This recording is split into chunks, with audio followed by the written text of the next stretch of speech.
What's going on? It's the Real Jonathan Smith Show here on Indies Sports Tickets. Hope you guys are having a good one. Happy belated Independence Day. We're also live on YouTube. Just go search for Indies Sports Ticket. The camera is working now. I no longer have a producer, so I can no longer take callers, which kind of sucks. But it's all right. We had a blast while we did it. Just wrapped up Funless Friday, the best batting stances to imitate. If you have any suggestions, head over to YouTube, search for Indies Sports Ticket, join the live stream. Just throw it in the chat. I'll see it. I will mention it. I'll mention your name too. Head over there, join the chat. It's going to be a blast. This hour is going to be great. Tony East coming up here in 20 minutes. We're going to talk Pacers offseason, and we're also going to get into the Fever and everything that they have going on. Zack Gray, ZG the Grapevine on Twitter. He's going to join me. We're going to talk gambling. We're going to talk NBA free agency, and we're probably going to wind up talking a little bit of college football 25 as well. I need a ruling. I'm growing this mustache. You can kind of see it. I'm working on it. It's not in peak form yet.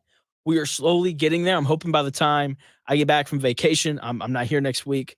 I'll be in DC just taking in all the sights. It'll be great. So hopefully by the time I get back, it'll be fully fledged. So I need a ruling on the mustache in addition to everything else that I have going on. So speaking of things that are going on, basketball teams are currently in the process of trying to qualify for the Olympics.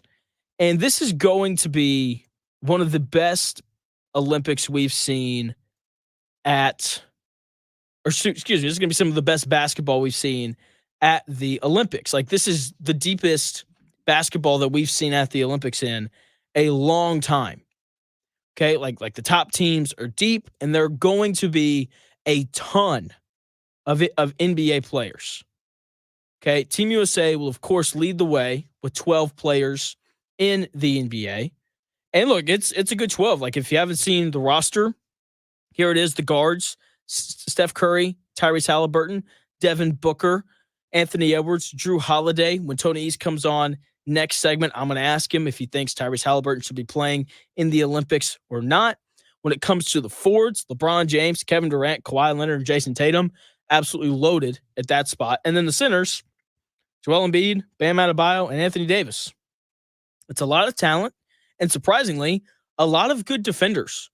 In recent years, like, it's felt like Team USA has had a lot of offensive-minded players, bringing along guys like Carmelo Anthony, Kevin Durant, all those guys.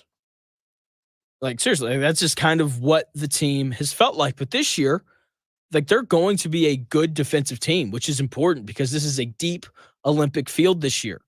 Okay, like, the worldwide talent has never been better. It's going to continue to improve. This is a statement I'll probably be making once every 4 years. I mean, just look at the NBA. There are international players everywhere, and it's going to be on full display in this year's Olympics. Team USA is clearly loaded, but so are Canada, France, Germany, Serbia, Australia, and Spain are usually tough outs as well. Like, this is the most excited I have ever been for the basketball at the Olympics. And part of it is because there's just so much talent. Okay, like, people are going to be highly familiar with Team USA because, once again, it's loaded with stars that everyone knows well, like multiple all-time greats on this year's team. So I wanted to take some time to highlight some of the other great teams that are going to be there at the Olympics. So let's start with Canada. Canada has the second best odds to take home the gold medal. They also have the second most amount of talent in the NBA this year. Or excuse me, they have the second most NBA players on their roster. There's a real world where every player on Canada's roster plays in the NBA. Okay, they have several great guards: Shai Gilgeous-Alexander, Jamal Murray, like I just mentioned. But they also have Andrew Nembhard, RJ Barrett, Andrew Wiggins. Like, they have multiple guys who can handle the basketball and create offense. They are going to be a good team. Okay, like, so watch out for Canada. They're going to be one of the better teams there. Germany won the FIBA tournament last year, so they have to be mentioned. Dennis Schroeder and Franz Wagner were the two best players on that team, and they'll lead the way for Germany again at the Olympics. Other NBA players that are going to be on Team Germany, Mo Wagner, right, and Daniel Theis. Serbia, look, they're going to have the best player in the world on their team in Nikola Jokic. Anytime you have the best player in the world, you have a chance to win every game that you play. So, in addition to Jokic, Serbia has a few good/intriguing young players in the NBA now. So they'll have some good talent aside from Jokic. Nikola Jovic of the Miami Heat sticks out. Aleksej Pokashevsky, he's awesome. He's like a 7-foot tall shooting guard. He's not very good, but he's just fun. And then of course Bogdan Bogdanovic, that kind of headlines their young talent. But the team that stands the best chance of beating Team USA this year for the gold medal is indeed the host country, France. They are loaded, and they are going to be the best defensive team at the tournament. Remember, international rules are slightly different from NBA rules. The two biggest changes being that there is no defensive 3 seconds, and you can swat the ball off the rim. Okay, like those two rules are going to make it near impossible to score inside when you're playing against Victor Wembanyama, who led the NBA in blocks this year, and Rudy Gobert, who is a 4-time Defensive Player of the Year award winner. Those two guys will share the court together a lot. And it's going to be crazy to watch that defense on the inside, okay? If you're going to beat France, you better be able to shoot the basketball.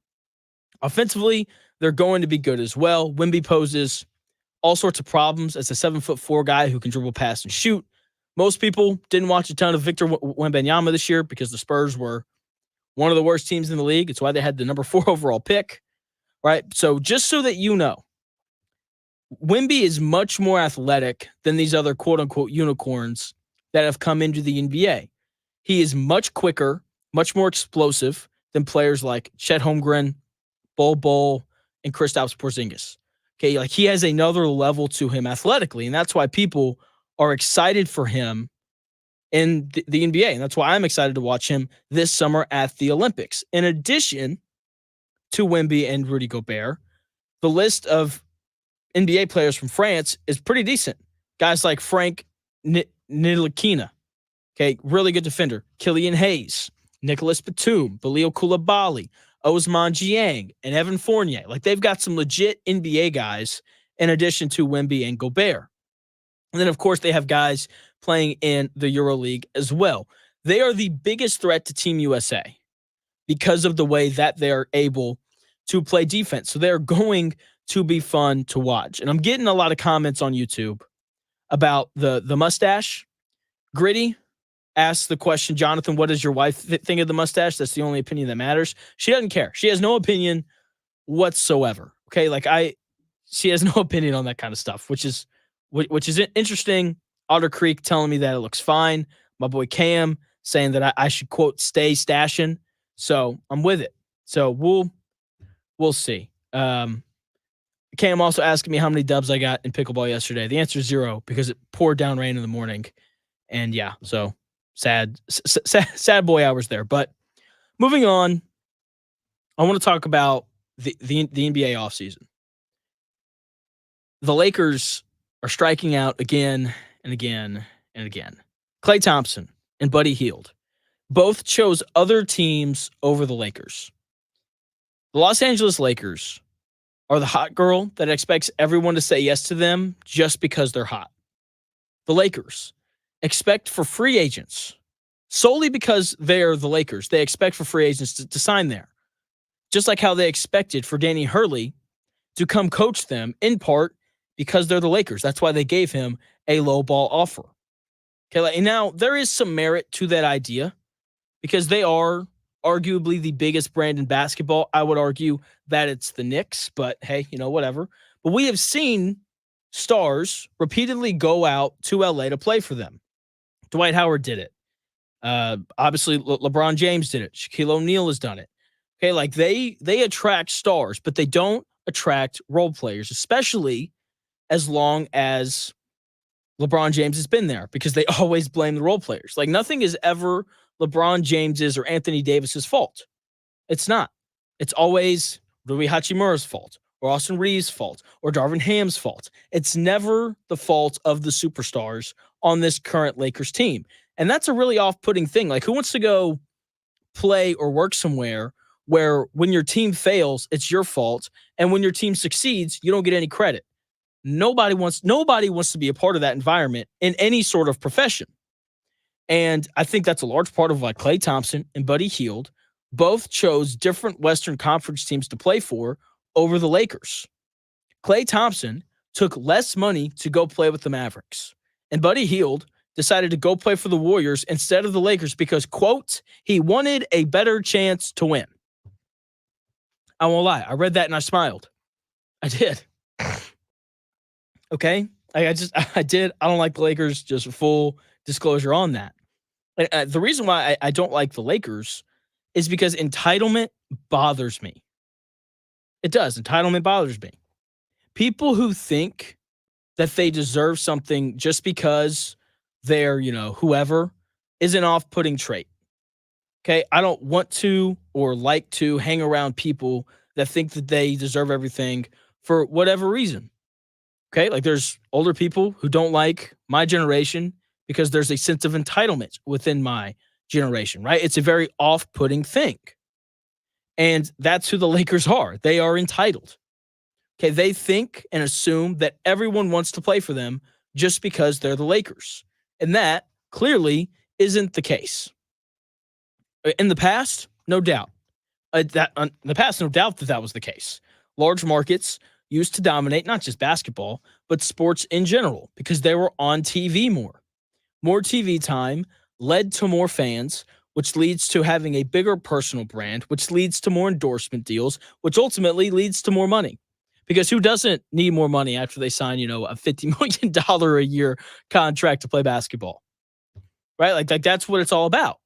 But now the NBA has changed. The way that sports is covered has changed. I can now watch the small marketed Oklahoma City Thunder every night of the week if I wanted. Okay, I can watch the small marketed Milwaukee Bucks every night of the week if I want. And guess what? Every time I turn on the TV, there is a Giannis Antetokounmpo commercial, even though he plays in the small market of Milwaukee. The league has changed. The league, from a branding standpoint, is on a much more level playing field in that regard. That's why guys like Pascal Siakam can come play for the Pacers because they aren't worried about endorsement stuff because they know if they're good enough, these bigger companies will find them. They know that if they're interesting enough, ESPN and Fox Sports will discuss them. They know that if they're interesting enough, people will tune in to watch them. Right? That's just the way that it works now. Like that, it's a much more level playing field in terms of the ability to build a brand. And teams like the Knicks and the Lakers haven't fully adjusted to that. Like the Knicks were bad for like 2 decades for several reasons, but part of that was because their solution to becoming good again was just to sign a superstar in free agency. And that didn't really pan out for them. And the only reason why they're good now is because they signed Jalen Brunson. But Jalen Brunson didn't want to go play for them because they're the Knicks. Jalen Brunson wanted to go play for them because of the amount of money that they offered him and the fact that they hired his dad to be a coach. And now they're good. When we look at the Lakers outside of 2020, when they won the title, they have consistently underachieved for the past decade, really ever since Kobe Bryant left. Right? And a large part of why both the Knicks and Lakers have struggled is because of their inability to sign important free agents. Now, yes, LeBron went to the Lakers, right? That's a big deal. But they haven't attracted the right role players, which is what free agency has now become. The days of major stars leaving via free agency are gone. Okay, there's no more LeBron James, the decision type things happening. There's no more Kevin Durant hitting free agency and leaving the Thunder to go play for the Warriors. Right? Like we haven't had a major big time free agent in like the past 5 years. We haven't. And I remember growing up, it seemed like there was a big name out there every single summer. And look, like the biggest free agent name out there this year was Paul George. And he's what? Like the 20th best player in the league, somewhere kind of in that range. Like he doesn't really move the needle. He didn't in LA, he didn't in Oklahoma City. And he was the best one available. He was the one that everyone was freaking out over. Like it's just, free agency is just different. Now it's all about signing role players during free agency. And like what I alluded to earlier. Who wants to go play for the Lakers as a role player, where everything is your fault, and if you win, you get no praise whatsoever? That's just the way that it is now, and it has changed the game, and I think for the better. It allows these smaller markets to compete at a higher level, and it's great. I enjoy it. It's more ammo for my the NBA isn't rigged thing, because if it was rigged, the Bulls, Knicks, and Lakers would win every year, and they'd get every free agent and all that. But but they don't, which is good. Tony East coming up here in about 4 minutes. We're going to discuss the Pacers offseason and the Indiana Fever, playing decent basketball here lately. That's coming up here in about 4 minutes.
What's going on? The Real Jonathan Smith Show here on Indies Sports Ticket, just covering all sorts of things today.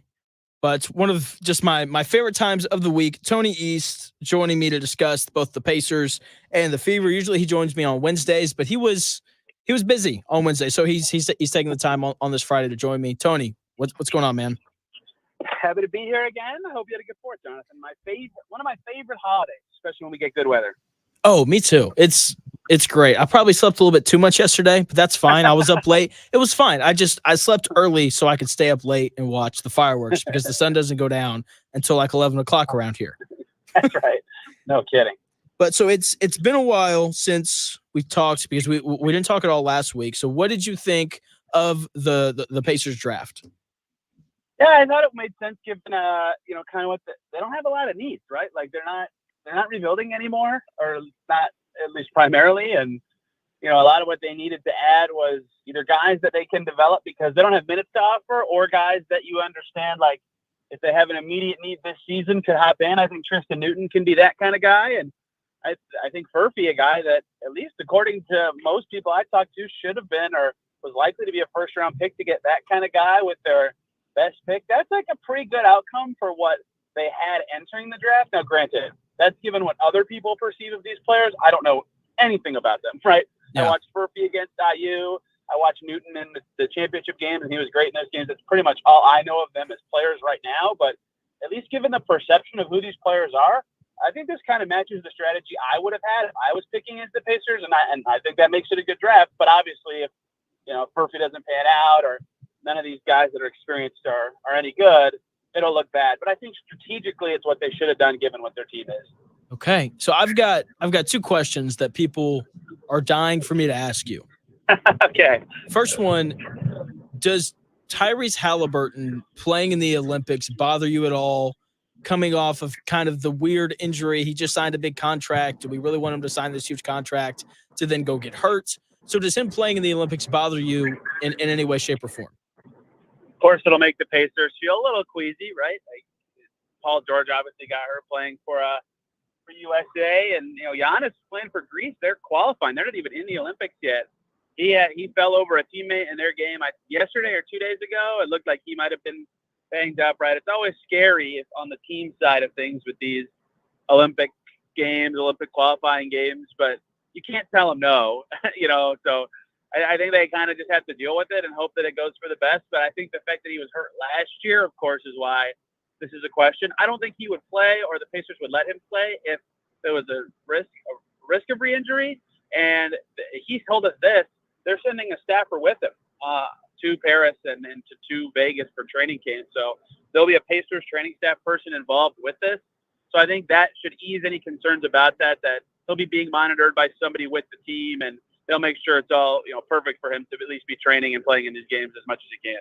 Yeah, that's kind of how I feel about it. Joined by Tony East of Locked On Pacers. He writes for The Fever as well. Yeah, that's how I feel about it. Like, if there was legitimate concern over the injury, like, he wouldn't be going, which is really interesting about Kawhi Leonard playing, because I think there is some concern, especially with him. But I mean, hey, if the Clippers are bad, that doesn't bother me at all. So the other question that people have been kind of clamoring for me to ask you: does the Obi Toppin extension give you any sort of concern for progress of Jarris Walker isn't going as they kind of planned, in terms of him being a feasible player for them next year? Yeah, I thought that was interesting. Like, that was the net.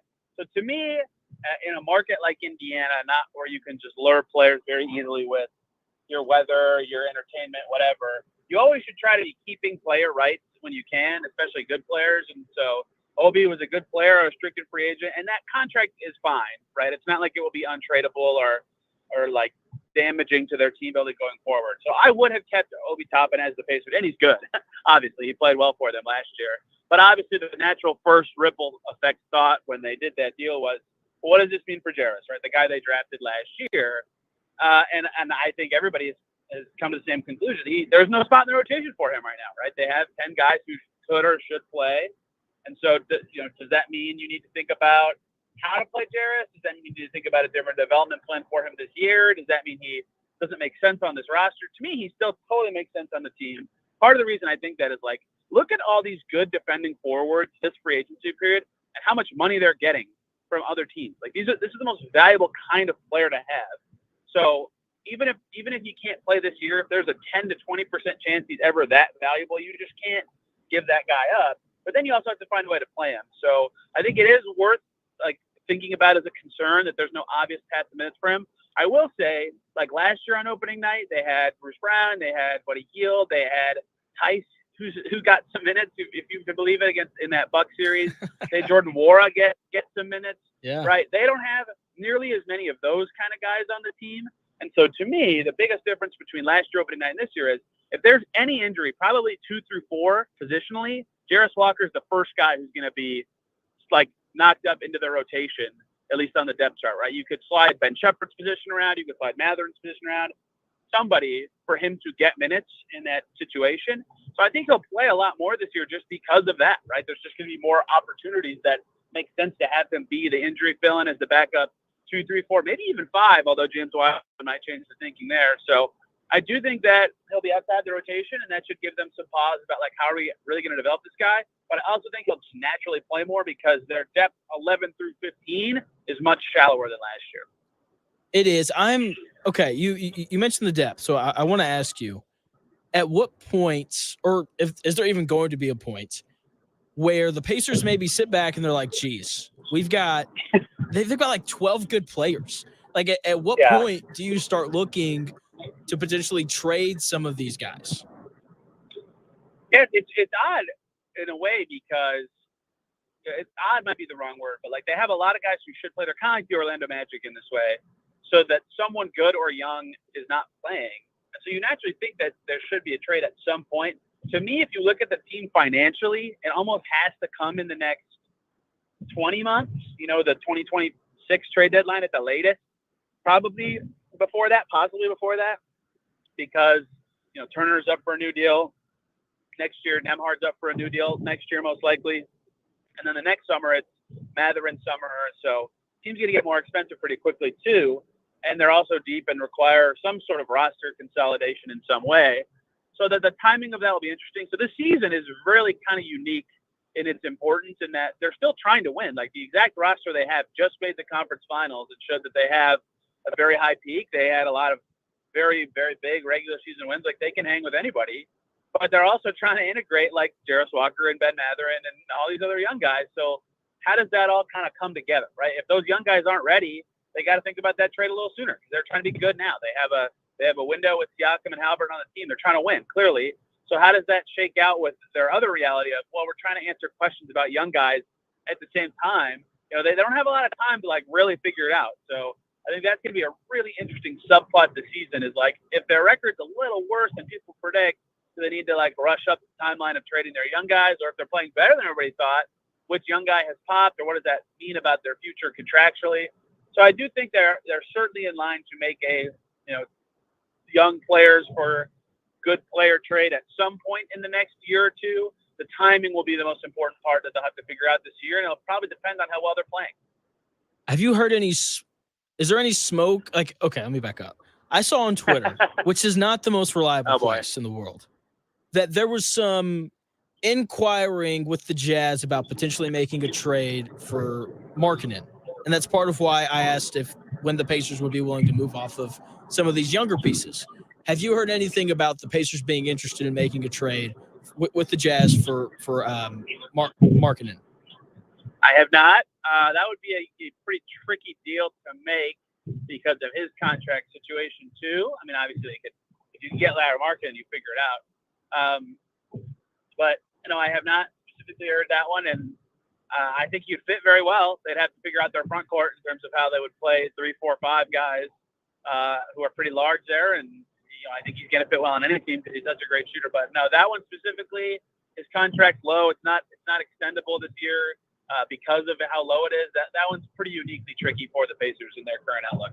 Okay, fair enough. Joined by Tony East, who covers both the Pacers and the Fever. Two more Pacers questions for you, and then we can move to the Fever. So I'm a believer that teams don't like to move off of young, talented players, especially if they draft them really high, until they know for sure that they aren't very good. Because of that, I am not excited about this James Wiseman thing. I think he's just going to kind of fill those Jalen Smith minutes.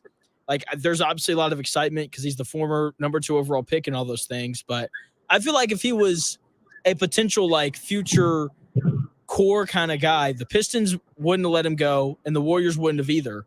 What is your reaction to the James Wiseman signing? Yeah, I agree with you. And like people will forget this because of the way the Pistons season ended up going and some of the trades they made. But like he was out of the rotation in Detroit to start the season last year, right? Like he has certainly not had the career he hoped, or that any team that drafted him or acquired him hoped so far. He turns it over a lot, right? His hands aren't very good. He's just such like a monster, right? He's kind of fast and he's huge. And so that is like a very unique combo of like, well, maybe we should try this. So I can't fault the Pacers for that, right? If you have traits like that, give it a shot. He's going to be your third big behind Isaiah Jackson and Miles Turner, right? He's probably not going to play unless there's an emergency. So like, I have no expectations for him being any good. If I'm the Pacers, I would just say, maybe he can be a lob threat, right? And we saw in the playoffs that lob threat centers are kind of in right now. Those guys were really valuable in the postseason, but he's got to be a lot better defending pick and rolls. He's got to be a lot better catching the ball and dribbling, even just one time, passing it all. So he's got a lot of work to do to be an impact player. But the traits are just so tantalizing that I suppose it's worth a shot, right? They've got Isaiah Jackson with his traits to be much better last year. He finally kind of had stuff click for him. So I think that's the next hope if you're the Pacers. But obviously, it's going to be tricky to execute that.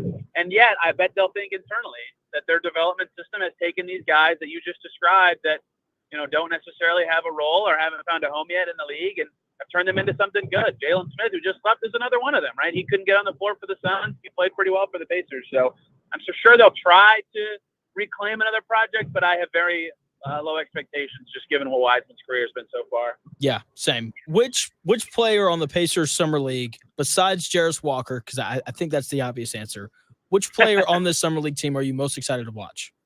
Well, Furphy is the other obvious answer. I'll probably skip that one because, I guess the short pitch would be, he got invited to the green room, and the way the green room kind of works is that, the league wants it to be guys who are picked. They want them to be there, right? So it kind of teams submit a list of prospects. So in theory, teams agreed, this Furphy kid is, top 20-some whatever material. And then he fell to 35.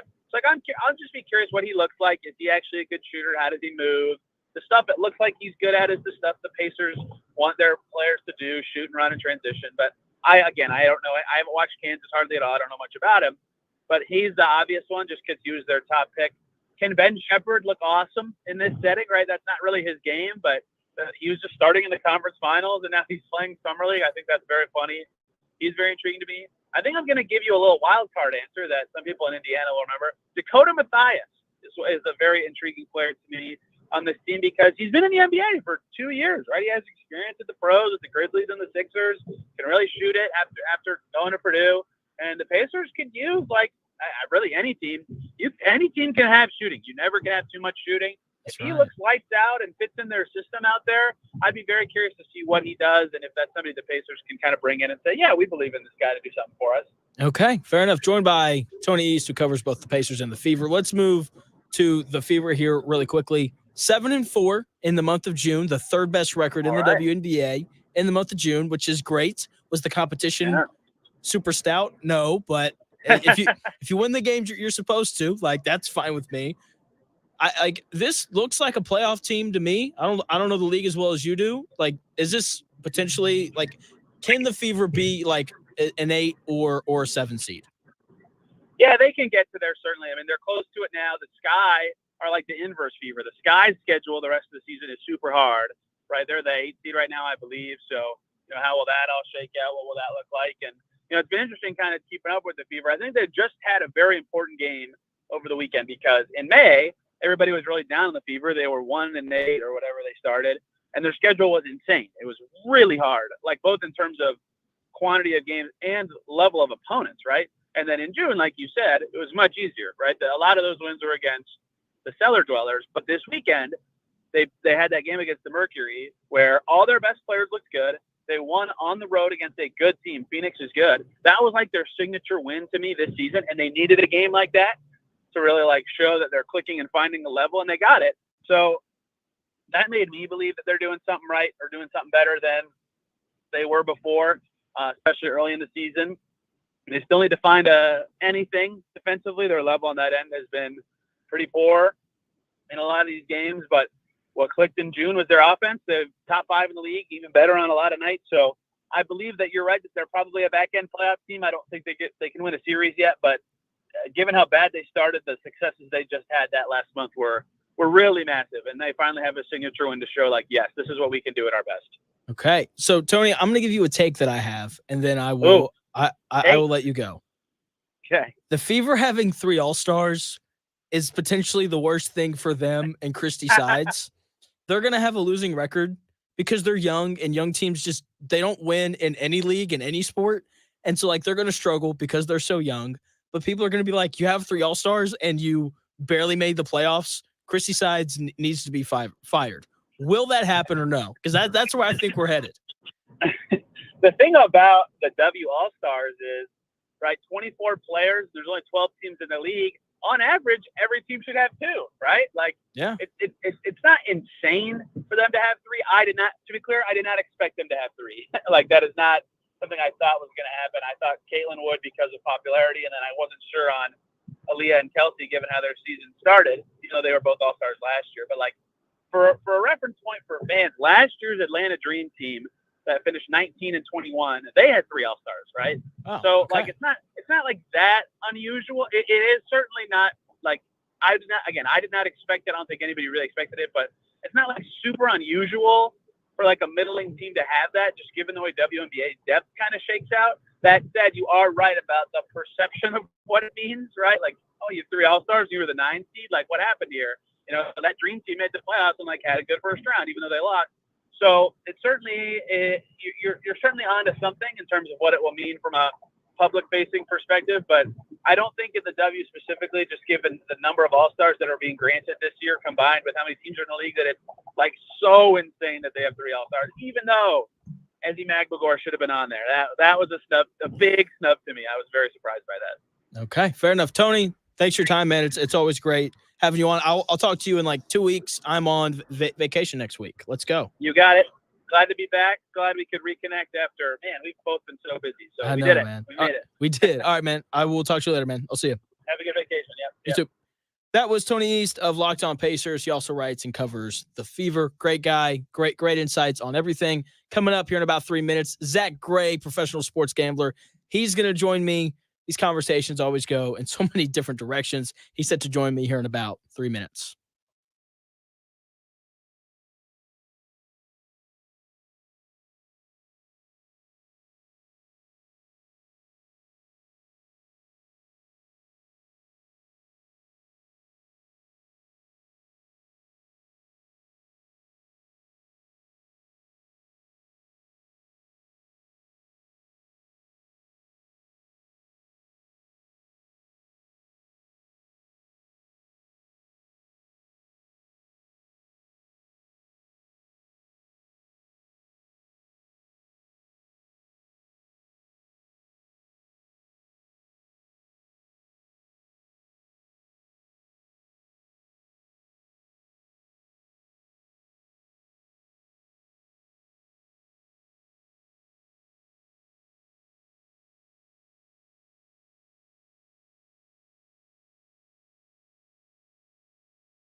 What's going on? The Real Jonathan Smith Show here on Indies Sports Ticket. Just had Tony East of Locked On Pacers join me to talk about their offseason. Joining me now, Zack Gray, professional sports gambler. We're probably going to talk about more than just gambling, though, because that's what usually happens. Zack, what's going on, man? Hey, it's a rainy day here in Cincinnati, Ohio, but being on with you brightens the world up. So thank you. That's so sweet, man. You're so sweet. How was New York? You were there. You caught a ball game at Yankee Stadium. How was that? It was good. It was actually my second time being there in like the last 2 months, both for work, but I got to slip away and catch a Reds win. But just New York's overwhelming. I like it. I think I could do it for a couple days, maybe even a week, but I don't think I could ever live there. Yeah, it's a bit much. So earlier in the show, I did a Funless Friday, and I was talking about the best batting stances to imitate.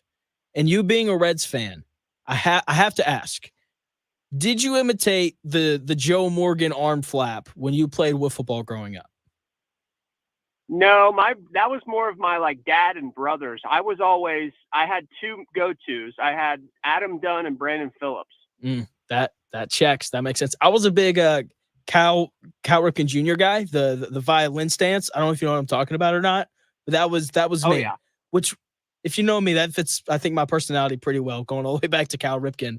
You know, my buddies would be like, "What are you doing?" I'd be like, Cal Ripken Jr. They'd be like, "Who's that?" I'm like, don't worry about it, guys. But so I always forget to ask you about the gambling side of things whenever we do this, because we always get caught off on some other things. So are you doing any baseball stuff right now? Do you have projections coming out for the NFL season? How's kind of the gambling stuff working right now? So baseball's kind of been put on pause for right now, just because I want to make sure that I am delivering the same service that I delivered during college basketball season for the football season.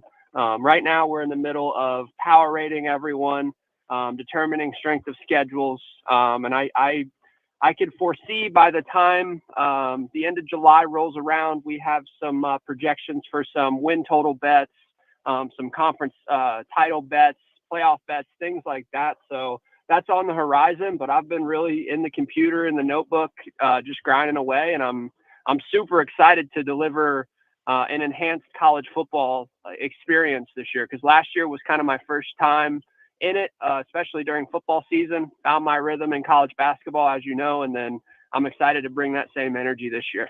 Dude, me too. You can follow my guy Zack on Twitter at ZG the Grapevine. There's a link to his Patreon in his bio that'll take you to all the picks and all those things.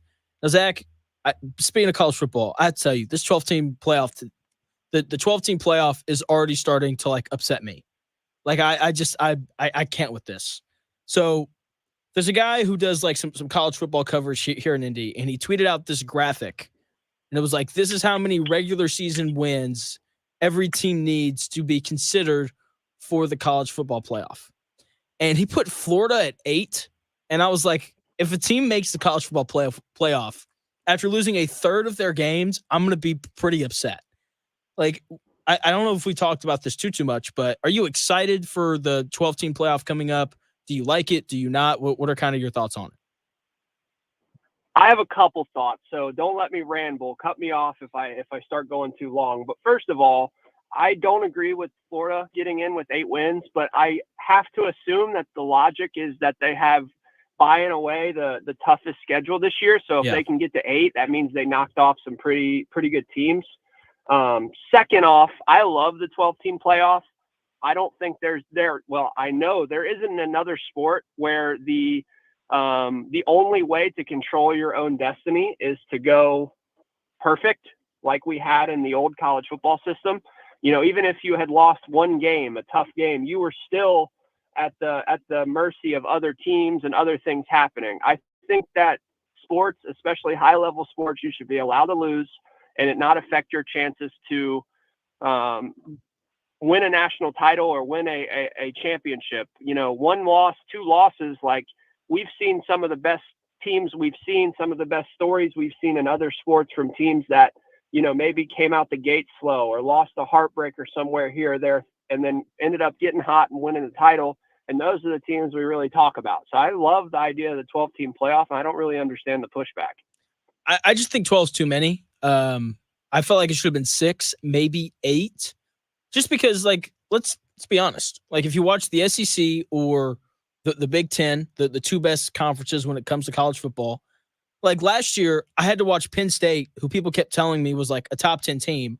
I watched them get crushed by Michigan, and I watched them get crushed by Ohio State. And my thing is, like, there's such a large gap between like the 4 best teams and like the 10th, 11th, and 12th best teams. So I just wish it was a little bit more exclusive, like 6 teams, maybe 8. I just think that 12 is too many. That's kind of more of my pushback on it. Okay, so on that point, I think if you're thinking about college football as we've traditionally known it for 95% of our lives, then yes, you are correct. I don't think there's a better time to change this model because I think there's more talent spread out across the country. There's more parity, team to team, conference to conference in college football than we've ever seen. And I think that's only going to keep growing with the way that the current landscape is. And I think that this is the perfect time to adjust to allow for that parity to really come to the forefront and get those surprise wins or get those teams that, you know, may have lost in the regular season, but, you know, play really well and have talent and a good coach and pull out a couple wins in the playoffs. Like, I think it just highlights the sport as a whole better. And I think we're going to see more teams make runs and more teams win. Now, obviously, we'll still have our blue bloods that are going to be in the mix every year. Those guys, you know, pretty much get an automatic berth to the playoff nowadays. But, you know, Missouri beat Ohio State last year. Missouri's a team that could come out of the SEC and make some noise and potentially, you know, be in the mix there and then make the playoffs. So, like, teams like that are starting to come to the forefront, and I think that's something to be excited about.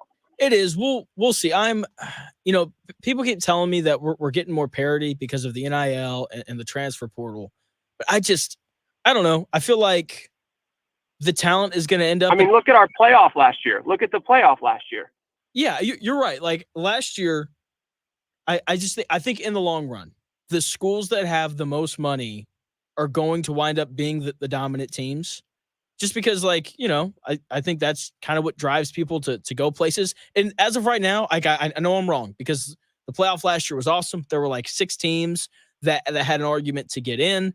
But I do think that over the course of time, like even this year, like Ohio State is absolutely loaded because they have just a ton of money up there that they're willing to invest in football. I think we're seeing the same thing with Georgia, Alabama, and Texas. So I think, you know, this is a long-term take. In the short term, like I know I'm wrong because of what happened last year, but I do think we're going to see a lot of the talent ended up cornered by Texas, Ohio State, Michigan, Alabama, and probably Georgia because those are the more, you know, those are some of the wealthier schools in the country. Meanwhile, teams like Arkansas, IU, some of these teams that just don't have the money, we'll see them slowly kind of start to fall off. That's what I think is going to wind up happening. And I think we talked about this just off air, just texting or something like that. But are you still on the same wave with me as I think this increases the amount of good games we see in the regular season as opposed to diminish it? I think we both agree that the very, very top end games like Michigan, Ohio State, that kind of stuff could take a little bit of a hit and probably will take a little bit of a hit. But I think the idea of what a good game is and what a must-see game is, I think that increases over the whole as we get into, you know, there's 2 teams that are, you know, sniffing the top 10, top 15. They play each other. This is an elimination game. Like we'll see more of those games later on in the season as opposed to knowing they're already out in week 7. Yeah, I completely agree with that. I think that we'll have more regular season games that mean something, kind of like what you're saying, because, you know, if you lose 3 games, you can still make the playoff, which is kind of crazy, but like I don't think that's a bad thing. I do think that conference championship games won't mean anything anymore, which is kind of disappointing, you know, because like look, like if you know the Big Ten's a little bit different because, you know, the 3 best teams in the Big Ten are all on the same side. Well, I guess not anymore, but like if USC goes, you know, like 11-1 and they're playing Ohio State, who's 12-0, and, you know, in the Big Ten title game, then it's like, even if USC or Ohio State lose, like they're still going to be in the playoff. Their seeding may just be a little bit worse. But the regular season as a whole. But that's the difference. That's a difference between a bye week and a home game or an away game. Like that's a pretty big deal. It is. You're right. It is. But I don't know, man. Like last year, like the Alabama-Georgia game was awesome because we knew that the winner got in. And so like it's like you're right. Like they'll still mean something for seeding. But, you know, there's just a different feel for, they're playing for seeding versus, they're playing to be in or be out. For sure. But we'll see. I do want to ask you about the NBA free agency. I know we texted about Chris Paul going to the Spurs, which I don't want to spend too much time on this, but because, you know, I am in Indiana, but I do want to bring it up because I think you're right. Big deal for the Spurs. Can't wait to watch Wemby play over the summer in the Olympics.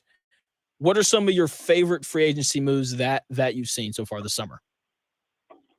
I think the Mavericks. I think the Mavericks got better. I know that's your team. You know, they traded basically. Would they trade Derek Jones Jr. for Najee Marshall essentially? Yeah. With the free agent, and Josh Green for Klay Thompson. Love that. Yep, they got Klay. So I think they've done a really good job. But yeah, I do think that the idea that Paul George is suddenly going to turn the Sixers around is pretty laughable. They're just stuck in purgatory. And then I think that the Chris Paul move is more than just a basketball move. And I think you see that pay dividends in more ways than just pick and roll with Wemby. Yeah, he's going to teach Stephon Castle how to actually play point guard. I think that's the biggest thing. Yeah. So that'll be interesting. Your Lakers haven't signed anybody, which I talked about earlier in the show. Do you blame people for not wanting to go play for the Lakers? I just think they're in a tough spot with their roster management right now and their cap space. I could see them pulling last year, sticking with the roster they have until the trade deadline and seeing if they can make some magic happen again. But that doesn't seem to be a very viable option, but it seems like their only choice at this point. It really does. Joined by my guy, Zack Gray. Follow him on Twitter at ZG the Grapevine. He gives out all sorts of gambling picks. They're usually right. Like he's really good at what he does. The link to his Patreon is in his bio on Twitter. The Lakers are just I wouldn't want to play for them. Like I know other people have said this, but if you lose and you're a role player, it's your fault. And if you win and you're a role player, you don't get any credit, which I guess is that's like every team, but it just feels overemphasized with the Lakers because you're playing with LeBron James. But who's the one who's overemphasizing it? Is it LeBron or is it the media? It is. You're right. It is the media. I'm with you. You're right on that. So I just have trouble with that because we can't complain about something that we're causing. That doesn't make much sense to me. But that's not how this space works. I know that, you know that. Yeah. All right, last thing, and then I have to wrap up the show and then go on vacation. I can't wait. I'm so excited. College football 25. We're like 2 weeks away.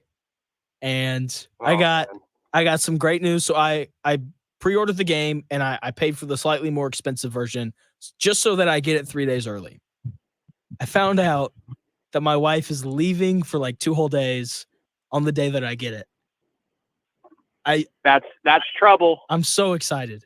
I may not show up to work. Who are you playing with first? I don't know yet. Part of me is like, I really want to revitalize the University of Arkansas, but at the same time, like Sam Houston State is kind of calling my name. So I don't know what I'm going to do yet. What about you? Miami of Ohio. Okay. Miami of Ohio. I don't mind that. That's a good pick. Who are your that's Maction, right?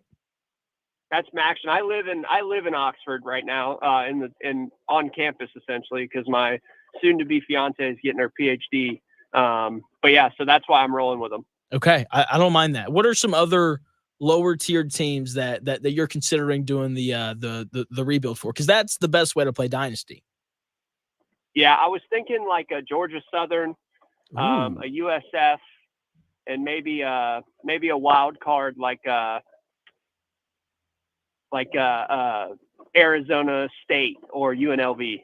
Are you a team builder guy where like you'll create your own team, make them like a cupcake and then bring them up? I might have to do that with the Reddies. We'll see. not as much as some people. Like I'm excited to see how it works and what you can do. I just feel like it limits the college football atmosphere when it's not programmed for a specific team that they took time on. So that's kind of my only pushback. But that's me being a nerd. So who knows? That's a great point. I've never thought about that, but that's a fantastic point. That's so true. Zach, thank you for your time. This is the best way for me to close out my weeks. I love having you on, man. I know that the sports picks this fall are going to be great. I know you put a ton of time into it. So people follow him at ZG the Grapevine. Go and check out his Patreon. Zach, thanks for your time, man. Enjoy your vacation, Jay Smith. See you later. I will, man. I'll see you. That's my guy, Zach Gray. Once again, at ZG the Grapevine on Twitter. Check out his Patreon. He gives out a ton of sports gambling picks. He's usually right. He's a smart guy. That's going to do it for the Real Jonathan Smith Show. I'm off next week. I'll be on vacation. Dan Dockich off again today. He'll be back, though, on Monday with Leary and Kent and all those guys. I'll talk to you guys in a little over a week. Can't wait. I will talk to you guys then.